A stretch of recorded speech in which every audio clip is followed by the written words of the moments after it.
Well, it's time to say farewell to the Model 3. Now, most of you all know this, but just in case you're new here, I currently own a 2022 Model 3 Performance. So it has the heat pump, it has the Ryzen chip, and it still has the ultrasonic sensors. Most people would consider this peak legacy Model 3s. And I told you all I'd keep you updated with what I ended up doing with the car. So let's discuss why I'm selling the car if you're unaware, an update on my new car, who I sold the car to and for how much I lost after not even 2 years of ownership, and what you should expect if you're looking at selling your Model 3 because prices have plummeted. So first up, why am I selling the car? Has it been awful? Do I hate it? Am I going back to gas?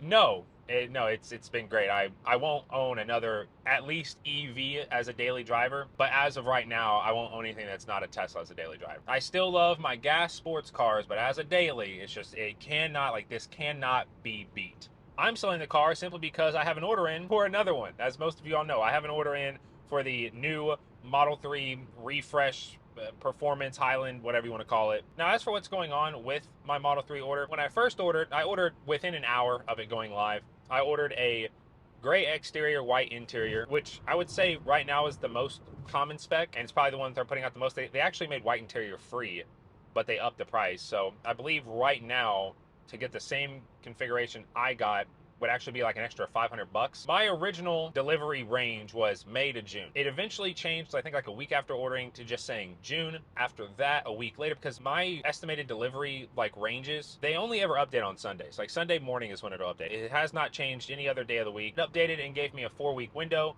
So it was mid-May to mid-June. It then updated to still kind of the mid-May, but to early June. I believe the exact range was May 18th to June 1st, which at the time of this recording, I think it's the 20th or the 21st. So obviously that was a lie. And as of yesterday, it updated and now it says late May to late June. So I'm back from a 2-week window to a 4-week window. Usually, if you don't know, you're waiting for a Tesla. When your estimated delivery ranges start narrowing, normally a sign that you're about to get a VIN. But yeah, so I'm back to a 4-week window with an estimated delivery anytime pretty much in June at this point. Like I highly doubt it's going to come in May, which actually kind of sucks because that means I'm not going to have a car I'm currently estimating for around a month. Like I don't see them actually getting me a car till like end of June, if I'm being completely honest. Though apparently they are prioritizing white seats and people on the East Coast have gotten VINs.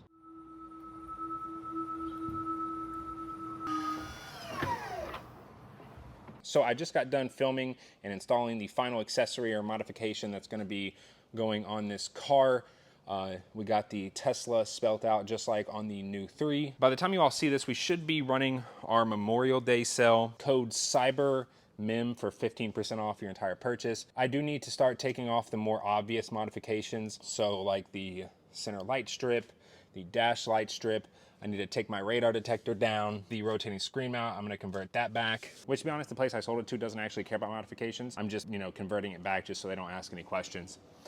Plus, I'm not gonna give them my radar detector, which thankfully our light strips, because they're super easy to install, they're also super easy to uninstall. But yeah, like I said, you can use code CYBERMEM for 15% off your entire order. That should run until Tuesday. We finally do have Model 3 refreshed mats, screen protectors, roof sunshades, along with all of our super popular Model Y stuff. And the mats, while we don't have any in stock, you are able to back order them. Okay, but now let's talk selling. Keep in mind, my car has roughly 21,000 miles on it. First up is Tesla. It took them a few days, but they eventually got back to me with a trade-in offer of $29,100, which, to be honest, I kind of expected, but I was somewhat hopeful considering that since the beginning of the year, I had been doing a trade-in estimate with them pretty much every month, and up until April, my trade-in value had been anywhere between 32 to 35. Also, I would save money on sales tax by trading in the car for another car, which would have been the equivalent of roughly $1 to $2 grand. Plus, going with Tesla, I wouldn't have been without a vehicle, as you drop off the car as you're picking up your new one. Next up is a company called All Cars,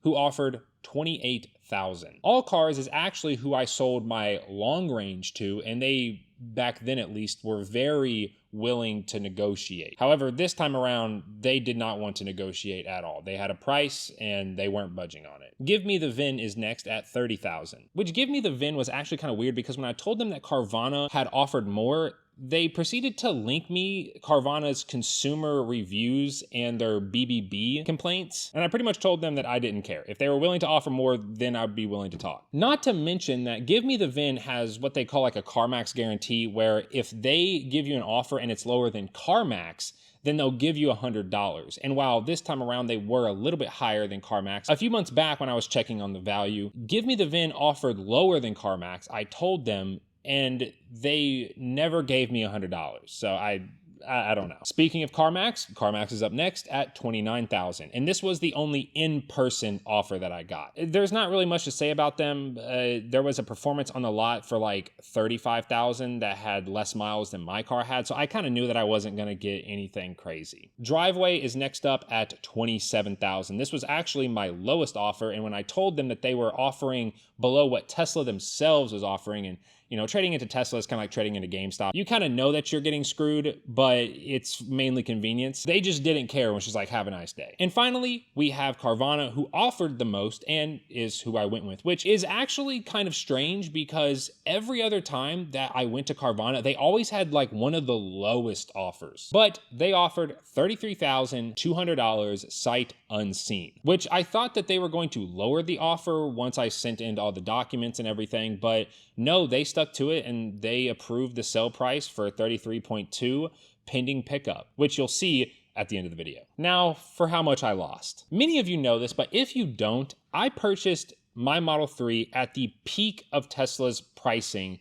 back in 2022. I paid, as my car is optioned with black exterior and white interior, $65,000 plus tax, which is around $3,000 more dollars, so $68,000. Meaning after 1 year and 10 months and driving for 21,000 miles, I lost $35,000, which, I mean, if you look at it just by itself, yeah, that's kind of bad. I mean, I don't buy cars as investments. They're a butter investment. They just melt away. But $35K in 2 years is still kind of a lot. But if you do take a step back and look at the bigger picture, I sold a long range for $10,000 over what I gave for it after driving 7,000 miles. And I used that money to buy the Performance, and the Performance actually ended up being cheaper that way had I just bought a Performance to begin with, as Performances back when I bought my long range were like 57, and as option I would have paid like 60, where this time I only paid 55 out of pocket and then take the other 10 grand. So I saved like 5 grand doing it that way. So you could kind of minus that 10,000 from the 35,000. So more like 25 out of pocket. Plus, if I'm being entirely honest, had I not bought the Performance, I probably wouldn't be sitting here right now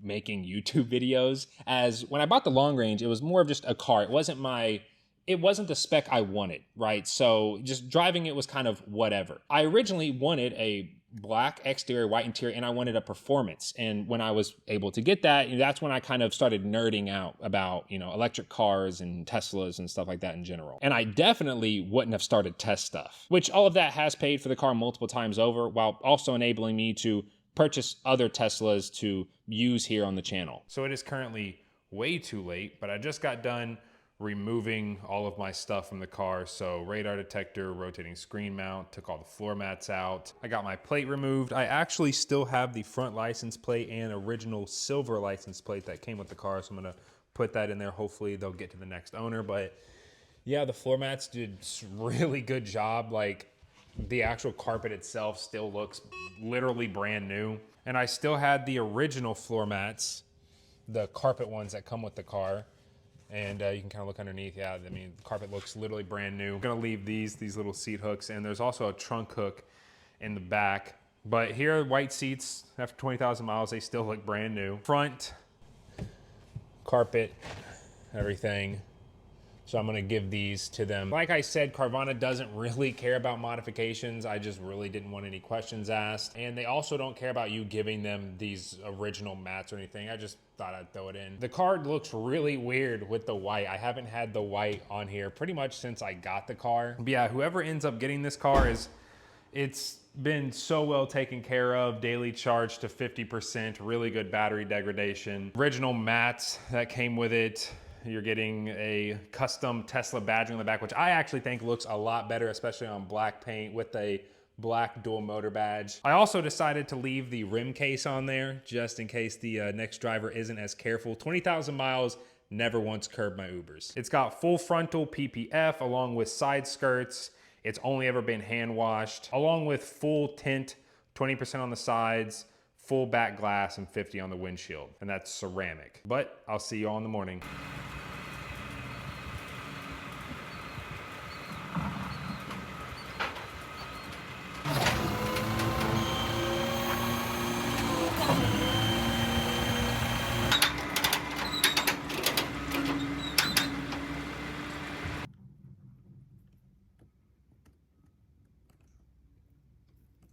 So yeah, Carvana, very easy to sell to. Showed up, asked for the title, the keys, got in the car to make sure that I was within 1,000 miles of the original odometer reading, did one lap of the car, took a few pictures, and then pressed a button on his tablet thingy to submit the payment to me. And then he pulled it onto a trailer and drove off. But yeah, if you're looking at selling your Legacy Model 3, especially if you are a peak price purchaser like myself, then you're just gonna kind of have to come to the realization and be okay with the fact that you're probably not gonna get a price that you would consider that good. And to be honest with you, I think that the only reason that Carvana was so much higher than every other offer was just because that they hadn't updated the fact that the new performance was now available to purchase and it qualified for the tax credit in their system. Like, I actually went and found an almost identical Model 3 to mine, and it was only like $4,000 above what they gave me for mine. But I would recommend checking out all the companies that I mentioned in this video, local dealerships, or of course, you could even go down the private sell route.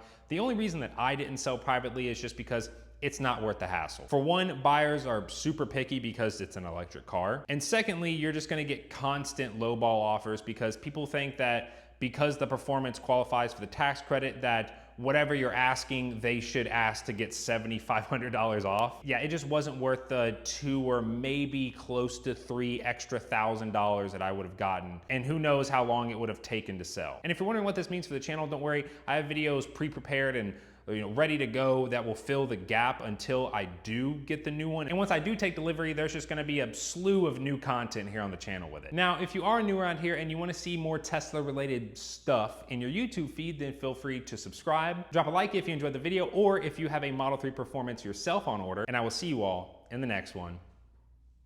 Peace.